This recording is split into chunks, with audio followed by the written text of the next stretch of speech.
Why you wanna fly, blackbird?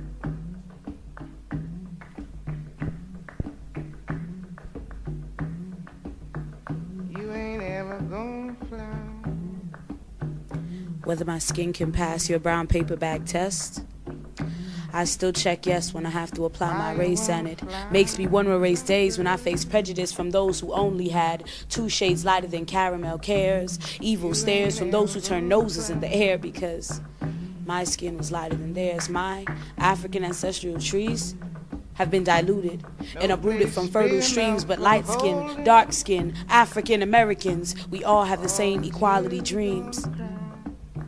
I can't say I've ever seen the River Nile.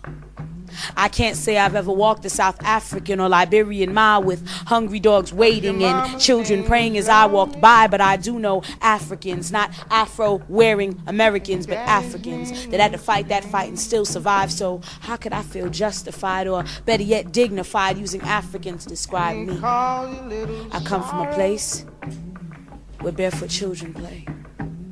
'Cause you'll never love again. They pray for the day that they can one day walk on America's golden streets, because the media makes promises that America will never keep. But like millions of immigrants, my mother walked through snow in plastic shoes to earn her piece of the American pie. So my citizenship is a stamp of pride for the years she fought so I could survive, and her silent struggle is all the license I need to take my Caribbean ancestry far too seriously to subscribe to anyone's dramatized version of militancy. And it's because I respect my ancestry that I can't co-sign on my government's mediocrity.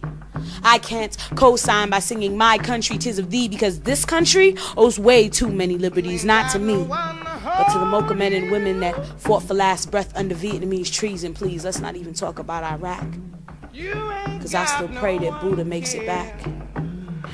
You want me to pledge allegiance and stamp an African seal of approval in front of that? I'm sorry, that concept is hard for me. It didn't take a Floridian mockery for me to know that I don't live in a democracy. So my patience walks the famous thin line between love and hate, but nowhere on that line is my identity, because God didn't create a line. He created a 5'3" image of his divinity, and there is no box, adjective, or synonym for this piece of his royalty. Regardless of my complexion, I will always be a reflection of the light that's in his might. So when you can explain from whence God came, then you have the right to ask me if I know my real last name. And I'm not impressed that yours now ends in X, because the name is hollow and shallow if it hasn't been blessed. So I save my allegiance and give it to a power that doesn't seek or need a particular shade or revolutionary frame. Light skin versus dark skin, black versus African American is akin to confusion. So my prescription is not to focus on description. Let's stop judging blackness with skin tones and hues and thinking about how few shades lighter or darker I am than you.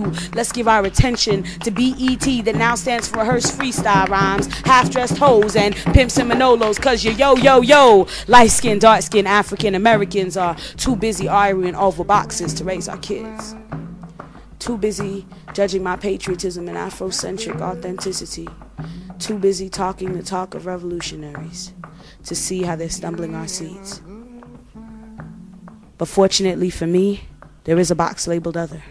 So as you look over my shoulder in shock and disgrace, because you consider that disowning my race, I'll smile at your overemphasized Afrocentric pride and your wannabe Bob Marley locks, because my identity will never be put in a box.